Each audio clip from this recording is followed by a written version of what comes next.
Hello and welcome to the B&H virtual event space. Today we've brought back Russell Graves of Hackberry Farm Nature Photography Workshop fame. Today he'll be going over capturing dynamic images of people in the outdoors. How are you doing today, Russell? Good. How about you, Fred? Good, hanging in there. Thanks so much. Good. Your presentations are always chock full of information, but before I go, I'd just like everyone to know that if you have any questions, to please leave them in the chat. We'll address them at the end. Let's not waste any more of your time, Russell. Please take it away. Thanks, Fred. Thanks for having me again. And welcome, everybody. Let me get this screen shared real fast. There we go. I think everybody can see it now. Uh, Thanks, everybody, again. Again, my name is Russell Graves. If you haven't listened to me before, I'm coming to you live from Hackberry Farm here in Dodge City, Texas. And it's always a beautiful day here at Hackberry Farm, and today's especially beautiful. Temperatures have cooled off for the summer. We're having nice fall like temperatures. It's supposed to change a little bit, but for the most part, it's great. I love this time of year, by the way. And this month, actually, if I remember correctly, and I need to look back on this, I should have done my homework a little better, but I just thought about this right before we came on live. But I think this month is the 20th anniversary of me going digital. I'm almost 100% certain about that. I'd have to look back at the metadata. And the reason I remember September is because of a certain thing that me and my daughter went in the outdoors and did. And why that's significant is I've been taking pictures for a long time. If you've never heard my story before, I got my first camera when I was probably 16 or 17 years old, old Vivitar film camera, and really loved photography. And was really encouraged to do it by my family. And so I wanted to be a magazine photographer. And so when I was 19 years old, I had my first pictures and an article that I wrote in a magazine here in Texas. And when I was 20, I had my first cover. And my thought was, if you can make money doing this, I am in. But really early on, I pigeonholed myself. And because when you shot, if those of you in the audience, if you've ever shot film before, you understand it's a little bit limiting. Every time I would press the button on my camera, it's like I could hear a cash register going off in my ear, because for a roll of film and processing, 36 pictures, by the way, of slide film. And I shot slide film back in the day because back then that's all the magazines would take were slide images. They wouldn't take negative film. And so 36 images cost me $12 for film and processing. Now, it doesn't sound like a ton of money, but think about if you go out on a shoot now with the digital camera and shoot 4,000 or 5,000 pictures, how many equivalent $12 rolls of film would that be? And so early on, I pigeonholed myself in the fact that I only shot pictures of things that couldn't talk back to me, wildlife and cows and farm scenes and all the kind of rural stuff that I've kind of made my life's work since in documenting all those things is what I really did in the past. And so it wasn't until digital photography came along again, if I remember correctly, it was 20 years ago when I got my first camera. And what the reason I remember that is my daughter, I took her fishing, and Canon had I got a loaner camera from Canon, and it was the Canon 10D, and I went and shot some pictures of her when we were going on a fishing trip on a farm pond, and she was 4 years old at the time, and so she'll be 24 this week, and I shot that picture of her. Then I had it enlarged into a 20 by 30, and it looked great. And that was like a 6.3 megapixel camera, but the print I made looked great. And so a couple of things turned on in my head at that point. Number one, uh, I knew that digital photography was going to change everything for me, at least from a professional standpoint. And number two, I got more willing to experiment. And part of what I got willing to experiment on are taking pictures of people and pictures of people in the outdoors. And just my ability to do that and at least capture. Look, I've never said I'm the best photographer in the world. I would never say that. But being able to take pictures at a level and take dynamic and believable pictures of people in the outdoors is what I made my life's mission doing. And it really helped me out professionally from that standpoint. So today, there's a few tips and tricks I've learned along the way to really try to help you work on that skill set for yourself and just get better at taking pictures of people in the outdoors. And so as we go further, let me share a few notes with you just so you can kind of understand where I'm coming from on all these pictures. By the way, I think there may be one or two, but most all these pictures you're looking at in this presentation today were published at some point in a magazine or in an ad campaign or in some other kind of publication. They were all published at some point. And so with that said, a few notes I have is this isn't a portrait webinar. These pictures I'm going to show you are more from a photojournalistic perspective. I'm not a classically trained photojournalist. My college degree is in agriculture science. And I picked up photography because it satisfied a creative urge I had in me. And it was really the medium that paired well with my ability to write and my ability to tell stories. And so that's what I picked up. So I learned if I learn these things I'm going to teach you today from any standpoint, it's not from a portrait standpoint, but more from a photojournalistic perspective. And I think most people, at least most people I deal with, they may do a few portraits, but they're more interested in capturing pictures of their kids or their grandkids or people they know or their spouse or whatever else. By the way, I need to give a shout out on this publicly just so my wife can say it. Our daughter's birthday is the day after tomorrow, the 12th, I think it is. And so she'll be 24 years old. So happy birthday to her. And then tomorrow, September 11th, I know it's a date that lives in infamy, but we were married before that happened. But tomorrow is my wife and I's 31st wedding anniversary. So we've been married for a long, long time now. I know she's not listening right now, but at least I've done my part and recognized that date. So you guys can help vouch for me on that if I forget to tell her happy anniversary tomorrow. And so in this presentation, I don't work with professional models and I don't photograph weddings or babies or senior portraits. I don't mean to demean any of that stuff, but that's just not me. My goal and my job has always been, how do you take dynamic pictures of people, just regular folks doing what they do? Because again, a lot of these pictures were in some context where they were support for a magazine story or they were doing some kind of highlight that for some kind of commercial use or whatever else. And so I have worked with professional models before, and the advantage of working with professional models is they just know how to pose and they're comfortable in front of the camera and they just know what to do when the camera's pointed at them.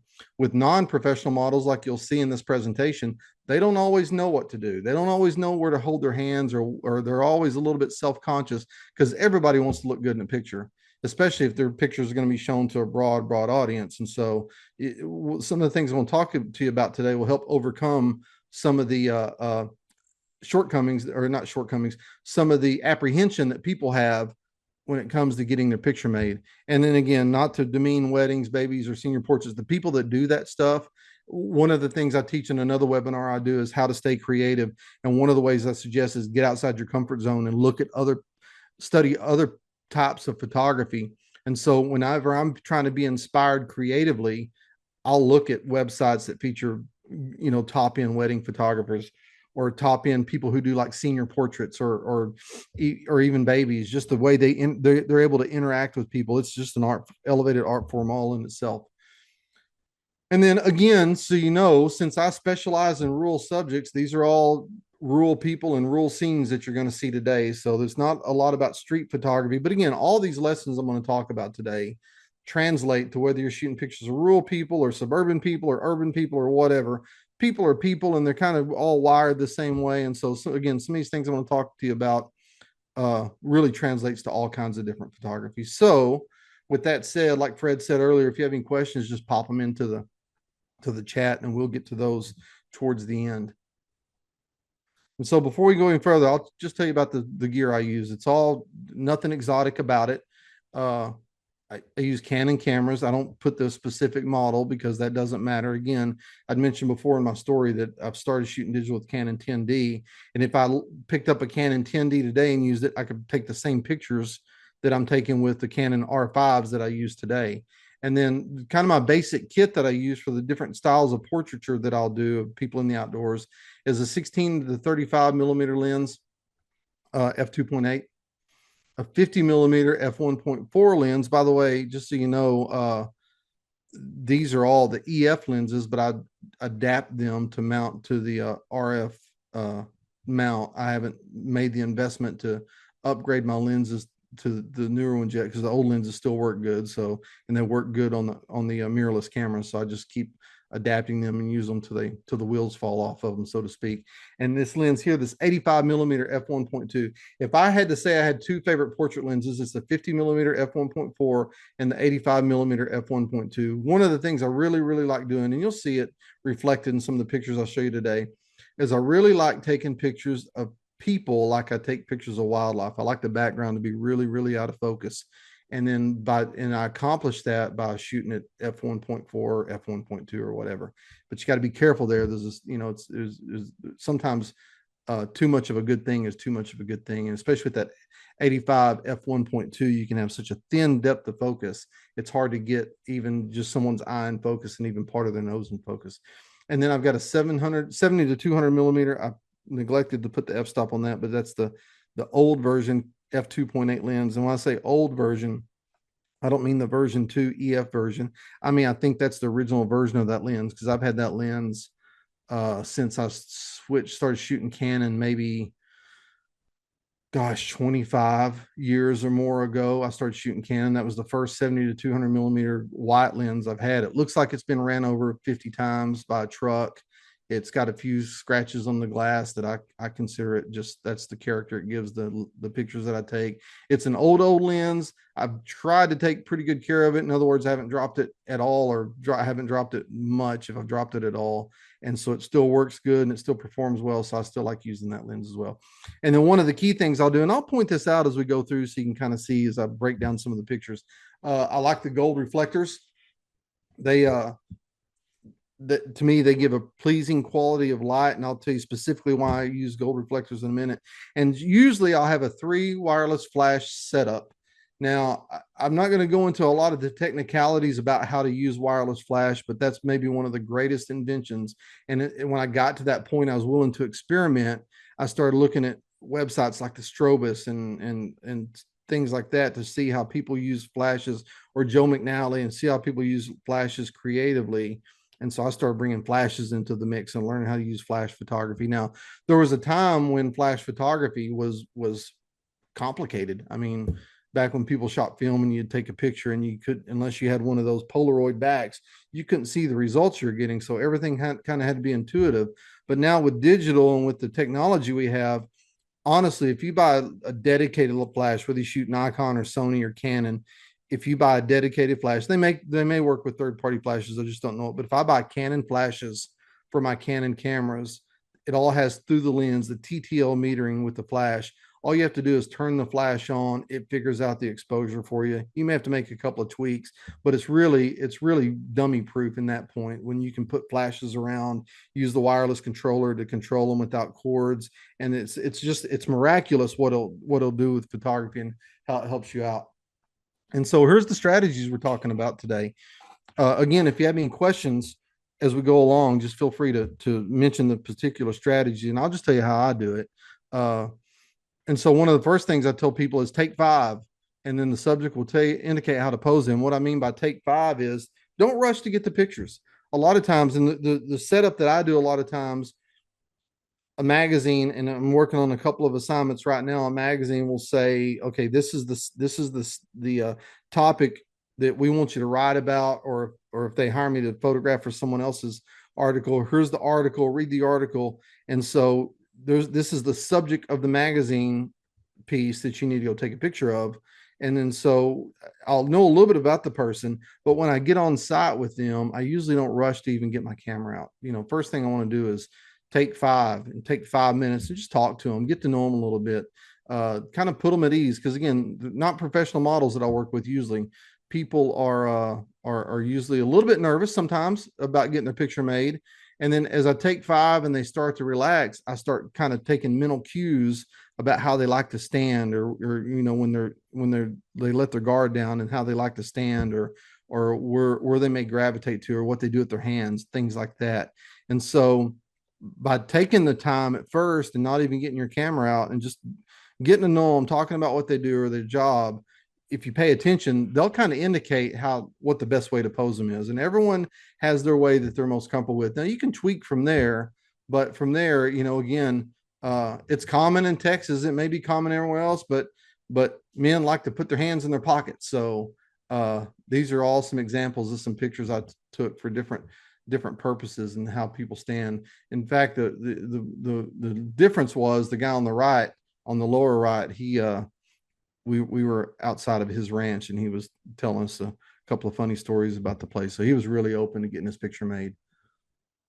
This is a picture I actually shot for a commercial shoot for a boot company one time. And this thing, it looks blurry when you look at it. And I've got to say as a caveat, I shot this with the tilt shift lens. I wanted everything to go blurry, but his face, and his face is pretty sharp, but everything else goes really blurry. That was kind of the from an artistic design standpoint. But again, every time I took pictures of these people, as I stood there and talked to them, they would kind of indicate, where they're most comfortable standing. And so when I did introduce the camera, I'd keep talking to them. We'd be talking about, like the guy on the left, he's a cotton farmer.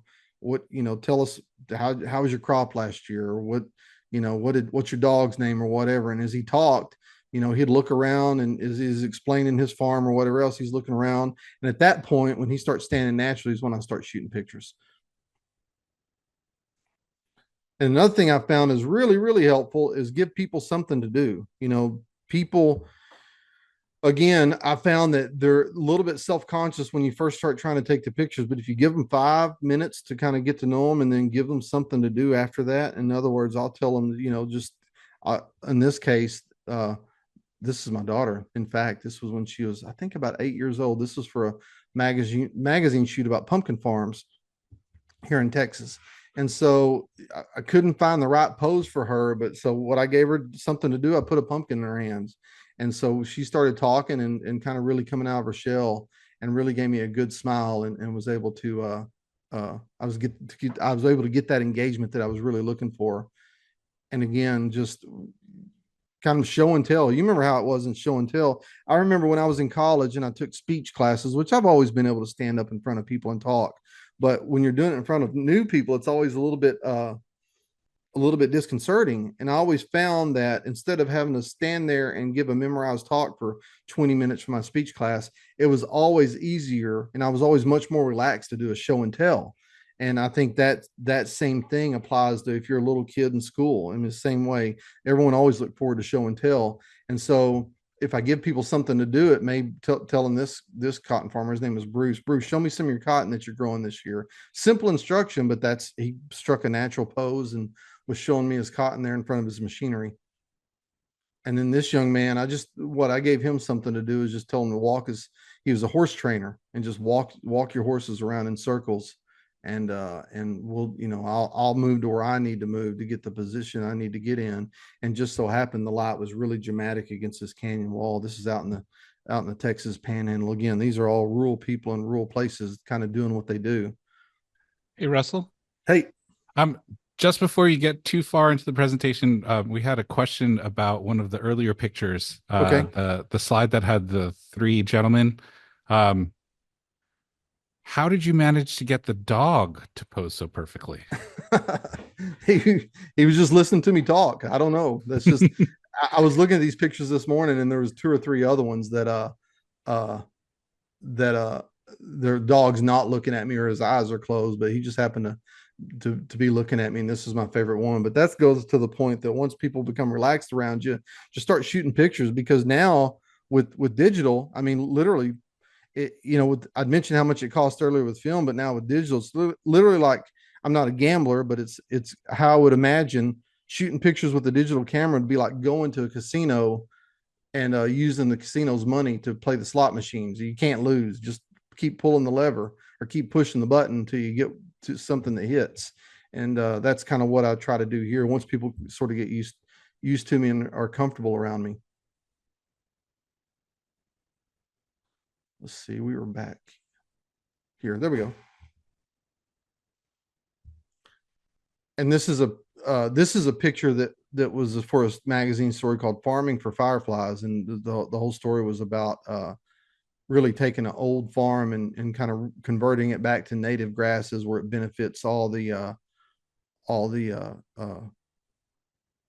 bugs and that wildlife and everything else that lives on the place. And this young man here was plowing the ground. And so what I told him to do is just get out and just check his work and see what the progress he's making. And really, when you do pictures like this, people don't always, to me, you don't always have to look at the camera. I think the goal is to capture people. When you tell them to do something, you're hoping to capture them in sort of a natural setting. This is actually a magazine cover here on this one. So this lady, she was a metal artist. She used a cutting torch and a welder to make metal art that she would sell to people. And so for this particular story, just trying to figure out what the right look to give her, it was, it was been easy to kind of pose her anywhere to take a picture, but really when you do that, you don't get the sense of what she does. And so what I gave her something to do was adjust her cutting torch, get the cutting torch ready like you're about to go to work. What you can't see is I had my assistant that night. He was behind the door that you can't see, running a grinder, making sparks to go behind her, even though it looks like they're right behind her. They're a few feet away. So she was in no danger. But using not only the light source of the building inside, which is an ugly kind of fluorescent light, the sparks of the grinder, the light coming from the heat of the torch, and then I had a single flash to the right of her, or to the camera right, a single flash firing through an umbrella to give it a little bit of soft lighting, and all that sort of balances together in camera. It's really not a whole lot of heavy lifting. And then this guy is a luthier. He would make and repair stringed instruments. And so when I was first talking to him, he's a little bit apprehensive about it, getting his picture made. But I just told him to play me a fiddle tune, and that's what he started doing. And he instantly became comfortable, and I was able to shoot this picture. This is the example of shooting with a 85 millimeter f1.2 lens. Is, his hands are important. Everything to the front of the camera is important. But what to me was most important was his expression and trying to get that look of satisfaction in knowing that he's satisfied with the work that he does. And so that all that kind of takes place with the first step I told you is take 5 minutes and just kind of, and maybe longer than 5 minutes, but take enough time to get to know somebody where they're comfortable with you. Ask questions about them, what makes them tick. People love talking about themselves, and I don't mean that from a narcissistic or egotistical standpoint. But if someone takes the time to say, "Tell me about what you do," and you show a genuine interest in it, they relax. And then when you give them something to do, all of a sudden the pictures just start to reveal themselves right in front of you.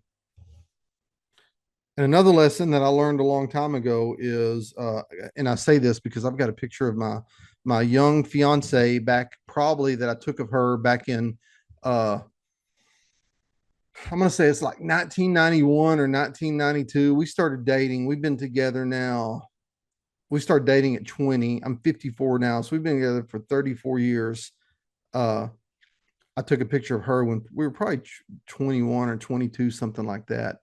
And at the time, you're taught keep the sun at your back when you're shooting pictures of anything in the outdoors. And so I had the sun at my back, but the problem was it was like a blowtorch. She was looking into a blowtorch, and just the look on her face was, to me, she's beautiful, and the pictures were nice, but you could tell she was struggling a little bit because she was having to look into the sun. So one of the things I learned to keep everybody happy is have people look away from the sun. In other words, put the sun at their back or put them in the shade.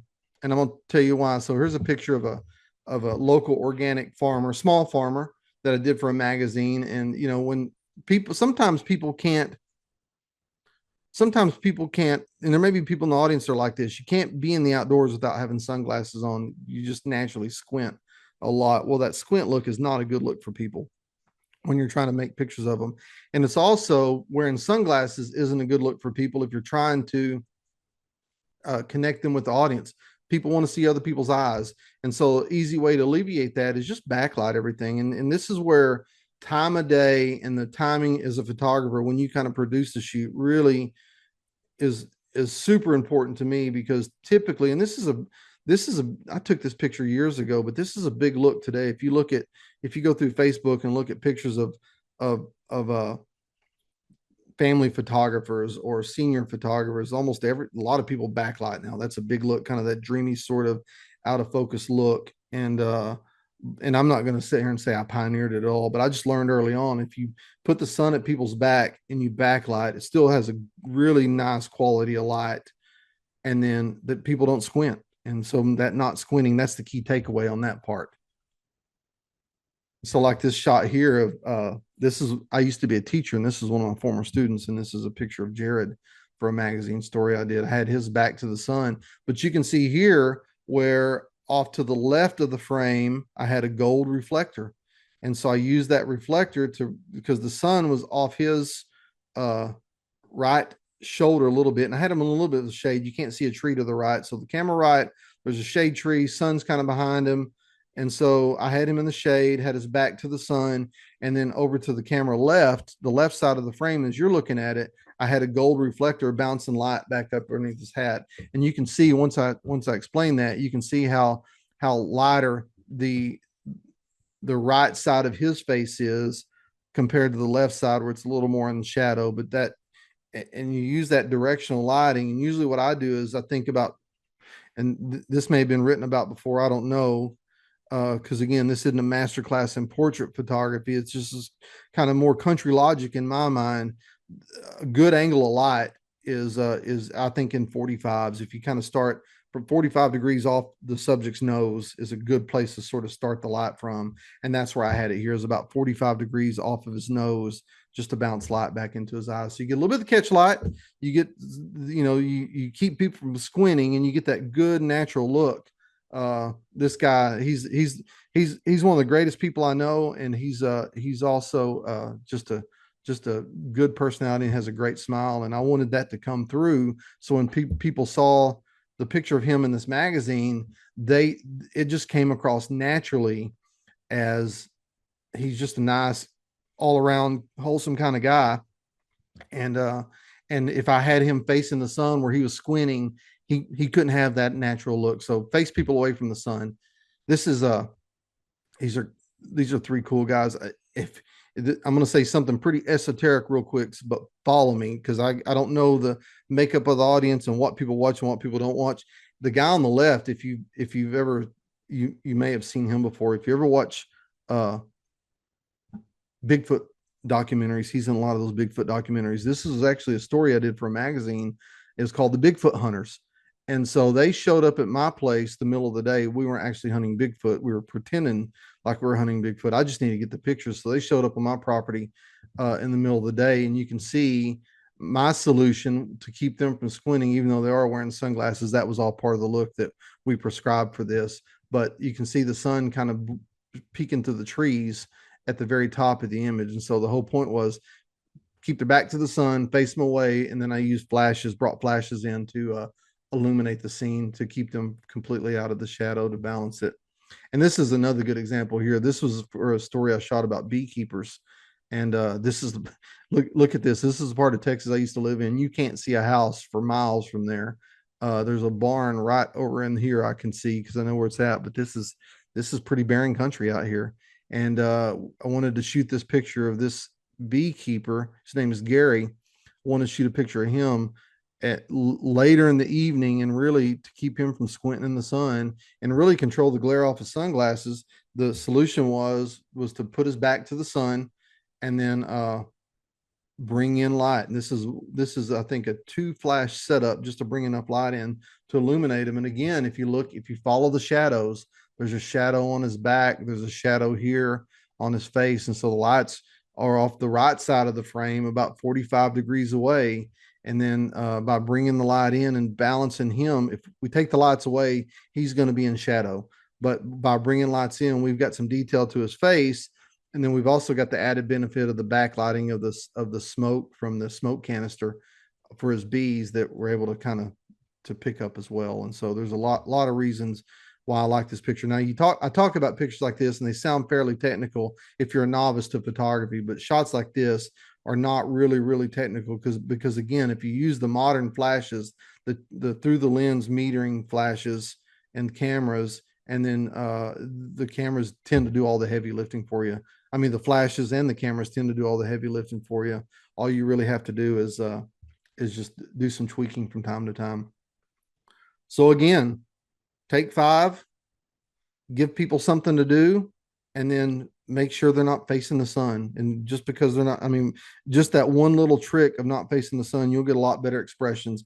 People are willing to work with you longer too, because if they're staring at the sun for 5 minutes, that gets kind of old. And so it's the whole name of the game from all of these things that we're talking about so far is just to do things and get people to relax.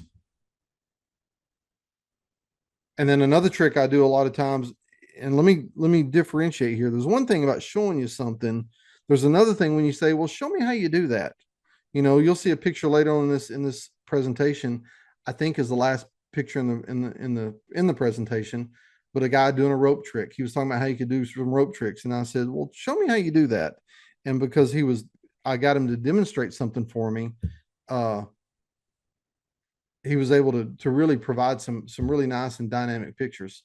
And then this young man on the right, this was for a story for a national magazine about his leadership in the agriculture industry, and him being a young farmer in East Texas and the things he did.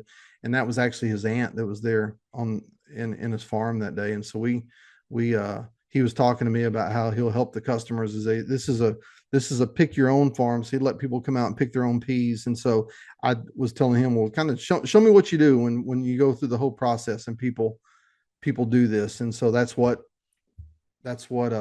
he's doing is demonstrate. I got him to do something, demonstrate something. And so just getting his mind off me, getting his mind on something else, and just that interaction of showing off what they do makes a big thing. And again, you can see all of these things we're talking about today, again, go towards helping someone relax. And then this picture here, this was my son when he was really, really young. And so, getting pictures of him before, typical little kid stuff. I think he was probably about 2 when I took this picture. Typical little kid stuff, but this was we gave him a piece of watermelon. This is the first watermelon he had ever eaten before. Now that young man's 20 years old and is in school right now. But give them something to do, and just preoccupies them, and they're not occupied with other things around them. And so this picture here was of a woman rancher that she was just going about her daily chores. And so I just said, show me what you do every day. I'll pretend I'm not here. I'm just going to follow you along. And that was, she was gathering up some bulk feed in that bucket to go feed some bulls. And so that just kind of happened naturally. She walked out of the barn, I mean, and that cat was standing there, just a good sort of natural moment. And I was just ready because again, I said, show me what you do during the day. And the key part is I'll just tell them, hey, pretend I'm not even here. I'm just going to take pictures. And another thing I do too, if people are really nervous, I'll add another person to the mix. And it may be someone who's connected with them. It may be someone else, but if you're wanting to get really good, relaxed, candid pictures of people, it doesn't happen necessarily accidentally. So what I like to do is I'll add another person to the mix. And this is where that 85 millimeter f1.2 lens really shines, or even the 70 to 200 millimeter lens, where I can stand back a little bit and kind of be a fly on the wall. And again, take pictures from a photojournalistic standpoint, where I'll put someone else in the frame for them to talk to. So that's the person on the right, was someone else in the frame to talk to. And then again, just tell them, pretend I'm not here, give them something to talk about, or if they know each other, they'll figure out something to talk about, but just let them talk and let them just kind of go through their daily routine, like as if you're not there. And when you shoot over the shoulder of someone else, you get kind of a good symmetry in the image, number one, but you also get some real kind of natural looks and appearances that really, really help carry these pictures along. Again, and I'll say this again, this isn't necessarily portrait photography. It's more photojournalistic stuff. But if you're into going on travels and documenting your travels somewhere, or just, going to the farmer's market in your own town and documenting that, or going to the park in your town and documenting that, or documenting your kid's soccer game or whatever else, these tricks we're talking about is you're telling a complete story. And this is essentially, I know the term storyteller is way, way overused, but essentially, uh, essentially, my job is not to just take one good picture, but take a lot of pictures that whoever's laying it out has some things to choose from. Number one, but number two, if you're building a book or you're making a website gallery, you're doing a Facebook post or an Instagram post or whatever else of these pictures, you've got a variety of pictures. You know, I'm out, like, I may have a picture of this guy more posed like a portrait shot, but then I've got pictures of him uh, talking to somebody else and just really interacting, get some good candid shots like this. This particular gentleman, he owned a dog food manufacturing facility, small town of about, I think, 800 or 1,000 people, and he's on the verge of building this big business from a small town just by making a different kind of dog food. And really kind of an inspiring story and a neat story, because that family had been in the feed business for a long time, but it was all livestock feeds, and they were still doing okay with that. They still did livestock feeds, but this is second generation of the business looking to elevate it to the next level, and decided that the pet space was one they wanted to be in. And so they built a better mousetrap, and it's pretty inspiring to hear the stories like that.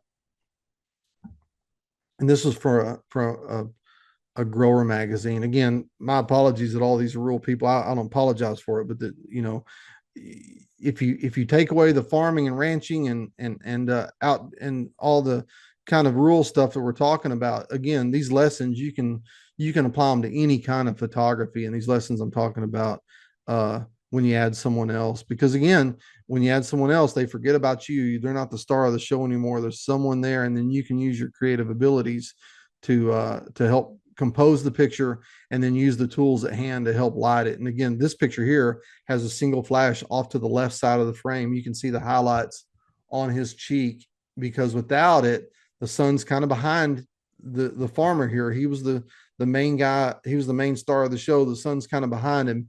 You can see right there where it's real bright by his ear. That's the sunlight coming in. And so I had him facing away from the sun so he could take his sunglasses off and wouldn't squint. So in order to fill in that shadow, I had to bring in some artificial light. But when you do it right, it all balances out, and you don't really notice it unless you point it out. And that's what I did in this case. And then change up the angle. So the angles I'm going to show you in this aren't there. There's nothing radical, but it's where some of the wide angle stuff comes into play. And it's a pose that I use a lot, that I call the Superman pose. You know, if you stand, I think by human nature, if you stand above someone, it's there's some power dynamics and some psychology in this that I can't cite off the top of my head, because again, I don't have a degree in psychology.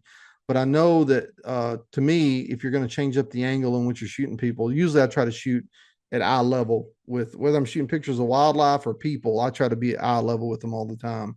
But if I'm going to be at any different level than eye level with them, it's rarely from a higher point of view, unless that's strictly what you're trying to do as a drone shot or something like that, where it's kind of where the people are more sort of an element in a larger graphic design.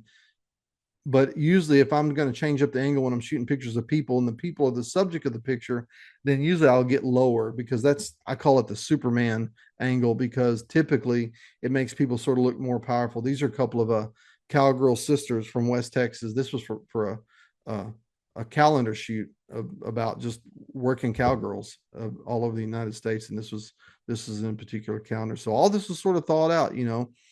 I'd taken some pictures of them individually, but they had more synergy, which goes back to the last lesson of bring someone else into the frame. They had more synergy if they were together. And so, you know, everything was designed. I shot this with a wide angle lens. You can see the reflection in their eyes. I had them facing away from the sun. Like we talked about, you get a little bit of sunlight kind of coming in their hats, but this was shot with oh no, not I think I had a flash on this one, but you can see the catch light in her eyes here. But all this was by design. I mean, the way they're facing me, they're facing away from the sun, the windmill in the background, shooting over the top of the horse's head. And everything was by design. And I shot at a lower angle, because one of the big hallmarks of big ranch country are the big skies. And I want to make sure you can see plenty of sky. And then even from a design standpoint, that gave the designer, if they wanted to put the title of, you know, the August or whatever month this ran back in the day, or put the title of the calendar wherever it was, they had plenty of room for that. So if you're going to change the angle up, I always like shooting at a lower angle and shooting up at someone. I just think it makes them look more powerful. It accentuates the things in the picture that aren't so important, like this was taken in the wintertime, so a bunch of dead grass really didn't do much for anybody, and a lot of blue sky, which without a lot of uh character to the sky either. And so by shooting at a low angle and then making some of that grass just take up some of that blue spot, I just think it worked out better. Now this one is a little bit of a caveat. I had him facing the sun, but that was literally like the first 2 minutes of sunrise. And so it wasn't very bright yet, but it had a great glow to it. And then you saw this feller earlier. Again, the low angle, I think, is really a dynamic angle for shooting pictures of people in the outdoors. And a lot of times, what I'm trying to do from a low angle, like I said on the last one, is just trying to cover up the uninteresting stuff. Like again, the sky is completely blue. There's not a lot interesting about it, but uh, just by going at a lower angle and putting him more in the sky, it helps break up all that blue. This picture, in fact, ended up being the the double page spread in the lead for that article, that farming for fireflies. And these are a couple of chuck wagon cooks out in West Texas. And again, just a better angle. I shot one angle straight down, but it was more kind of what he was cooking. Again, he was part of the picture, but more sort of a graphical element in the picture. And so I shot at a low angle and shot up. So you try the eye level angle, but then try the low angle as well. It's a pretty dynamic angle, and I end up doing that a lot. And then this is a big question here: to smile or not to smile? Well, I think it's all subject dependent. If they want to smile and they feel comfortable smiling, by all means, get them to smile, and you'll see it. I'll do both kind of pictures when I'm out taking pictures of people. I'll get them to smile for me, and then I'll get them not to smile. Try not to get them scowling. The kind of a sort of a content look on their face is what I try to coach them to, and because some people don't like smiling real big on camera. And so you're trying to find what makes them comfortable, and you'll be able to see it. The first time you say, okay, give me a smile on count of three, you'll be able to see it, whether they're comfortable smiling or not. And it's just a lot of this is paying attention to the nonverbal cues that they give you. Again, we talked about making people comfortable. That's first and foremost. Getting them to do something, getting them to demonstrate something, add another person to it, to the frame, getting them to face away from the sun or putting them in the shade so they're not squinting. And then the same way here, to smile or not to smile, you let your subject be your guide. They'll tell you if they're comfortable smiling or not. They may not tell you with words, but they'll tell you with body language, and you'll be able to spot it pretty quick. So I try to get both kinds if I feel like I can get away with it, but sometimes it's okay not to smile. And like the picture on the left, this is all natural lighting coming through a window in the picture on the left is actually in a church. And that was the sun was this was non-direct soft lighting coming through. I just had him look out the window right then and just kind of, he wasn't going to smile real big. It was kind of off brand for him to smile really big, I think, in this sense. And so I just kind of got him to get a little bit of a content look on his face. And the same way with the guy in the upper right, all natural light, side lighting, a content look, and then the picture of the boy again, my son there with holding the pumpkin when I did that shoot with him and his sister. Sun's to his back, a little bit of flare. I'm okay with that. Try to eliminate as much sky as I could in that picture because the sky is the most uninteresting part. But I told him to give me a big smile, and he was always willing to do it. And I think I'm coming towards the end here, but I always think you need to mind the details as well. Because when you're out taking pictures of people and you're out trying to cover a subject, again, whether it's for editorial use or whether you're just trying to document the Little League baseball game or whatever else you're trying to do, I always was taught that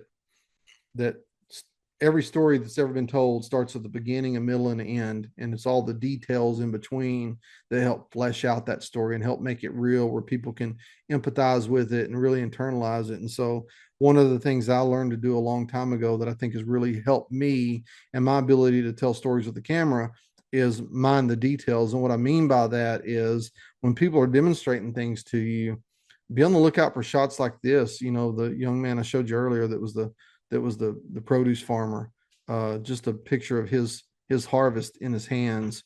And it's not a picture of him, but when you put this together with a portrait of him and then some pictures of the plants, that he's growing and just some general farm scenes all around, or whatever scenes that is. Substitute farm with whatever word you want to substitute it for. When all of a sudden, when you've got all these pictures and you've taken the time to really shoot detail shots, you start laying those out together, and all of a sudden they sort of tell a complete story without you ever having to write a word, because it just helps kind of bring everything together.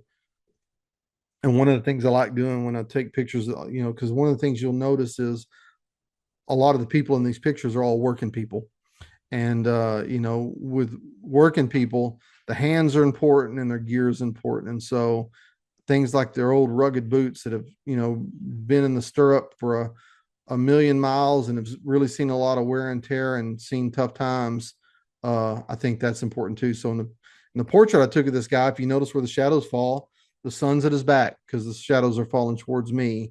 But again, this was shot with an 85 millimeter f1.2 lens, because to me, I like the way this looks. It's subtle, but I just like the way that this boot on the right hand side of the frame is in focus, but the boot on the left hand side, it all kinds of falls off and sort of takes that diagonal that diagonal compositional line and just slowly gets out of focus as you get towards the top of the frame. And so I think that's to me, I like that look. And so that's all part of mine in the details, or look for details in this stuff. There's details everywhere. Again, it may be a little kid's hands holding a bat, just his hands. It may be just a pin or something that they've got on a cap. It may be just a dirty old beat up cap that they're wearing, or maybe just their hand holding the cap beside their head. Just look at those details, because again, all these details is what helps tell the story, is us as humans and things that we do. And it's all that stuff is important as you go through your photographic journey and you're trying to figure out how to take dynamic pictures of people in the outdoors. And really the number one thing is have fun. And I mean, have fun, not only for you, but also just make sure the person that you meet and you're taking pictures of have fun. As I look back on all the years I've taken pictures, if I can say I've been really good at anything, again, I said before, I think I can take good pictures, but would I consider myself the best that ever was? Absolutely not. I'd never do that. I think I've been pretty good at the genre that I chose to take pictures in, but I'd be wholly unsuccessful as a wedding photographer. I'd be wholly unsuccessful as probably an NFL photographer or something like that. And so the genre that I've chosen to focus my life's work in, I think I've done a pretty good job there. But I think the most brilliant thing I've ever done is just to really have a spirit of having fun while I've been meeting these new people. Because a lot of the people you see in these pictures, if I didn't have a relationship with them before, a lot of them I still have a relationship with today. In fact, I shot pictures of a guy for a magazine story probably 10 or 15 years ago, and I just talked to him last weekend. We stay in touch all the time, and just the personal connections I've been able to make through the years and still stay in contact with people. And really that's important too from a professional standpoint, is because all of a sudden you make connections, you have fun with someone you're photographing, and then they know somebody that may help you get to the next spot that you want to get. And so that networking part is really, really valuable. But the thing is just, again, have fun what you're doing. Make sure that the people around you have fun. And if you'll follow those steps I've talked about, where you're making your subject comfortable, and your subject's comfortability is first and foremost, and then your pictures come second, people reciprocate that, whether a professional model or not. People will really reciprocate that by relaxing, letting you into their world, and then being able to just take good pictures of them in the outdoors. So with that said, I think the rest of these pictures are just a show and tell. I'll just kind of break them down really quick for you in the 10 minutes that we have left, and we've got a little time for Q&A. I'll make sure we have time for that. But this is a shot, just natural light coming through a big door on the front of this building, and it's just a really kind of natural shot, natural light. And this guy was a musician, and we were talking about his career, and he was kind of looking outside, explaining where he's been and where he wants to go in his music career. And so I'm sitting there this is shot with a 50 millimeter f1.4 lens. And as he got to talking, he noticed the first couple of times I took a picture, but I wasn't over the top with it. I just kind of was listening to him and kept talking and just shot pictures along the way. And this is one of my favorite ones of the bunch here. And then we met her earlier. She was the one looking at the cat with the shovel in her hand. And this is a hard working woman. Her and her dad run this ranch, big ranch in North Texas by themselves. And this is her moving a little bit of hay. So we took the time to light this correctly inside of a barn. It was a little flat. We didn't have a good indirect light. So I brought a flash in there and just illuminated her with the flash. And you can see where the shadows fall behind her. And again, we met him earlier too. This was after the sun went down, and we brought in almost all artificial light other than the sun. But there's that Superman angle I'm telling you about. Shoot low and put something interesting in the foreground. Luckily on this one, we had an interesting sky in the background and an interesting foreground. So it all kind of worked together. And then we met Jared earlier. This was when he was younger. I really liked that adobe wall that he was standing against and wanted to get a nice profile shot of him. So this was him when he was probably about 17 years old when I took that picture of him. And this is more of a graphical style. These are some of the cowboys on a ranch I was at, and they're just moving around in the pre-dawn light. And this was a happy accident. I've always liked this picture just because it's got a lot of mystery to it. Straight up photojournalism, but it's got a lot of mystery to it. I've always enjoyed that one. And again, not quite the Superman pose like we talked about, but you can see the blurry grass in the foreground. I definitely got from a low angle here and shot up at these people because I was trying to shoot for a magazine cover on this one and really just trying to give the graphic designer plenty of room to put text and stuff, but really trying to make it interesting because we were standing out in this. Can't always control when you take pictures. So this field we were in was early in its maturity. So there wasn't a crop to show, but it was just, again, not even ankle high wheat that was growing. So I got really, really low to shoot and laying on the ground to be able to shoot this, to use the blue sky and the green grass as my graphical elements to sort of frame them in between it. But again, shot at a low angle. And a lot of these things we do, one of the things about photography that I tell people all the time, if you look at Google Maps and you say, Fred, you wanted to drive down and see me, and you made directions to go from New York City to Dodge City, Texas. Google Maps are going to give you 3 ways to get here, but the thing about it is all 3 ways will get you to the same place. And so what I try to tell people is find that route that is most efficient for you, that you can remember most, and then it's just wash, rinse, and repeat after that. And that's what I do. If you noticed on these pictures and you go back and look at this presentation, over and over and over, I'm doing the same thing because I found my route and it works good for me and the technique works good for me. So I just try to replicate it each and every time. And this is we met her before. That was one of the cowgirls. Her name's Amanda. She was on the horse with her sister Emily earlier that I talked a little bit about. And this was a picture of a world-renowned quail scientist out on the range on the ranch where he did his work that made him so famous. And this was a shot I did for a magazine, but this brought in 3 flashes, had to overpower the sun. But again, the lesson is sun's at his back. And I was bringing all the light in because that's so key to keep the sun at people's back. 85 millimeter f1.2, just love the background it gives you. Really thin depth of field.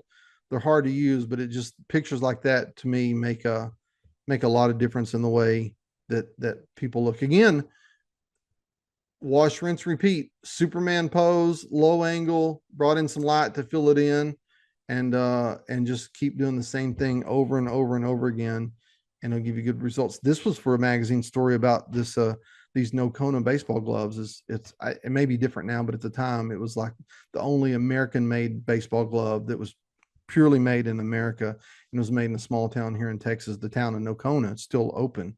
And so this was a shot I did for a story about that place. And then there's my boy again. You saw him. And then another cover shot, wash, rinse, repeat, give people something to do. The sun wasn't out this day as I recall, but still had to bring a little bit of light in. This was lit with a flash to give them a little bit of detail. But again, it's just the same thing over and over and over again. This is the shot I was telling you about. So one of the things I always encourage people to do is if I cover this and I didn't make sense something, or I didn't make sense about something, and you're going through it later on and you come up with a question in your head, feel free to send me an email. Always happy to reach out and always happy to share what I do with other people. So don't be a stranger. And I just saw Fred pop back on. Hey, Fred. Hey, how you doing? Good. All right. Does anybody have any Well, questions? all right, everybody. Here's your chance to ask Russell any questions in the chat. But in the meantime, I'll get the ball rolling. Russell, you showed us a lot of assignment work from different magazines and stories. Has there ever been a topic you were uncomfortable is not the right word, maybe just not as passionate about? You know, I can't really think of one because I've always kind of been of the opinion that if someone asked me to do it, uh, well, if I'm not passionate about it, I'm probably not going to take pictures of doing it. And if someone takes the time to ask me to do it for them, then I'm going to take it as serious as what they are about asking me to do it. So I always try to be passionate, but a lot of this too is it's sort of the guardrails I've put on my career, whether good or bad, is just I've always just tried to shoot with things I was most comfortable with, and that's Mhm. sort of rural life and rural lifestyles. Um, is there any advice for those new photographers that aren't receiving assignments yet to get a good broad spectrum of work like you have? Just keep at it. A lot of these things early on, when I was when I before I got assignments, especially when it included people, one of the things I just try to do is take pictures of my kids. Just that's where I cut my teeth and practiced, and I built a body of work based around them. I learned a long time ago, Fred, that homemade models work really, really cheap. You don't have to pay them, and Mhm. so uh, and so I use my kids to cut my teeth and learn all these things. And so I still do that today whenever I'm trying to learn a new technique or something else. But a lot of it's just persistence and keep trying and keep trying. Okay. We got a question from Winsome. Okay. When you're using multiple flashes, do you have an assistant helping you, or is each flash on a stand? So usually, well, it's both. Let me tell you how my assistant system works. Usually, if I have an assistant, it's either my son or my brother who I say, hey, if you want to go with me, I'll buy you lunch. Come hang out with me today, and they'll just come help me. So usually, if I have someone else with me, I'll just get them to hold a reflector. But a lot of times, if I don't have time or I'm trying to move quicker and someone can't go with me, I'll just use stands, and I use stands not only for the flashes but also they make reflector holders that you can put on a stand, and I'll use those reflector holders to put the light where I want it to. Looks like Winsome beat Netchi because he had the exact same question. Um, are- so before we started in the green room, we were talking about your time in New York City around 30 Rock and Radio City. Uh-huh. Uh, is there anything you'd change about your method in that sort of urban environment from how you shoot in the great outdoors? Not I mean, not really. I mean, really, I see these, and I don't know what to think about it. So what I'm going to say is not an indictment of people who do this, but I've seen videos online of people who do street photography, and then you know that just shoot pictures of people that are they're real aggressive in their approach, and they don't ask people's permission. They're just putting a camera in their face and taking pictures. That's just not me, so I'd never do anything like that. So if I was to come to New York City and hang out with you, Fred, I mean, I would take the exact same approach. If we were to go out on the street and take pictures by Radio City Music Hall, I would take the exact same approach with you. Just get you comfortable first, figure out what you're going to do with your hands, or let you figure out what you're going to do with your hands, and then just kind of take it slow, really. Mhm. Because what's to me, what's more important for me in the end is not that, I mean, I'm going to get pictures I can use. I know I will, but what's most important for me is for you to have a good experience, and you to go away thinking, you know what, that was a lot of fun. I'm glad I got to meet Russell.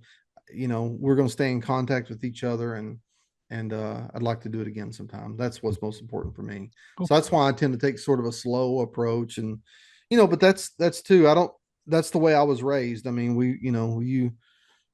you I was raised by a family that would take the relationship first, and then secondly the work.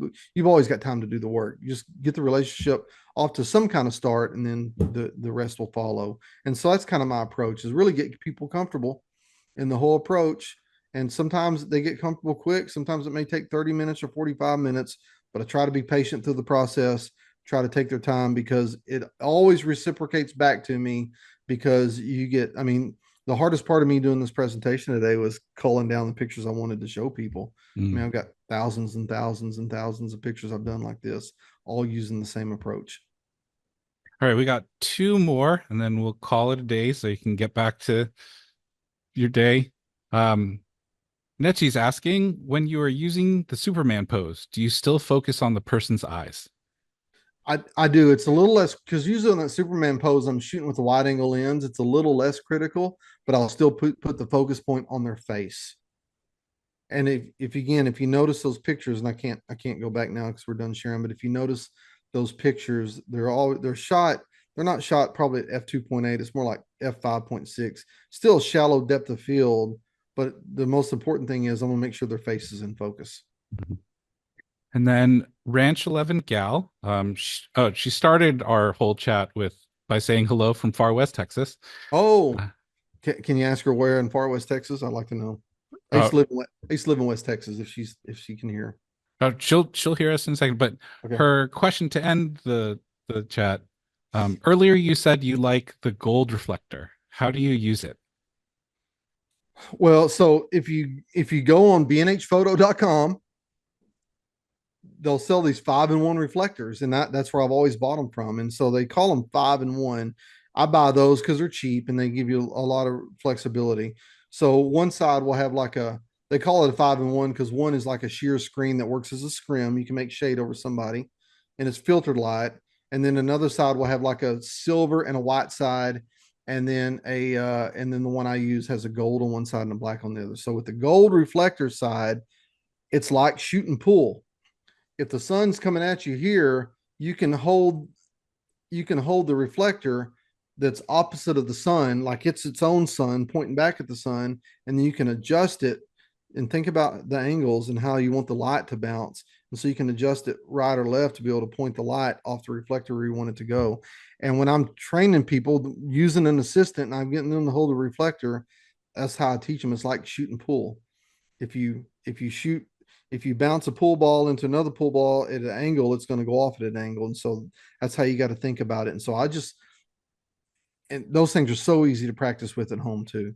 So I just find the sun, get the reflector perpendicular to the sun, and then I can bounce it, and I can put full light on somebody, or I can kind of shade it off a little bit and aim it away from them where it's kind of catching them with a little less intense light. So those reflectors, that may be aside from a tripod, and that's a whole different webinar for a whole different day. Aside from a tripod, a reflector may be the lowest tech but most valuable piece of camera equipment that I've ever owned.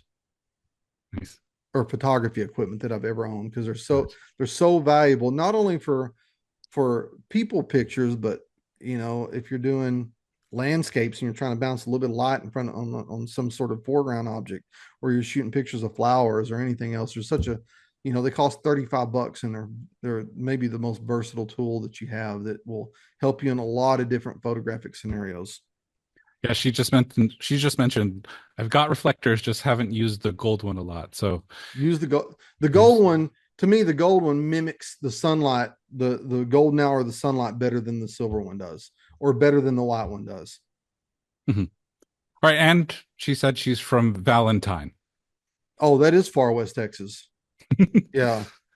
Valentine, if you go from Valentine to Marfa, Texas, there's a Prada store along the way. Did you Oh know that, yeah, on Fred? that Yeah. empty road. Yeah. Yeah. That's where it is. Cool. All right. Well, everybody, thank you for your questions. A big thank you for watching. Russell, we love having you here. We're Thank all you. looking, oh, thanks. We're all looking forward to you teaching us again. That should be coming up shortly. I think you're coming through again, maybe this month, I maybe hope so. October. Cool. I hope so. So we'll see. I'll All see. right. Just tell me when it is. I'll be there. Cool. All right. All right, everybody. This has been another edition of the B&H Virtual Event Space. Why don't you all have a great day?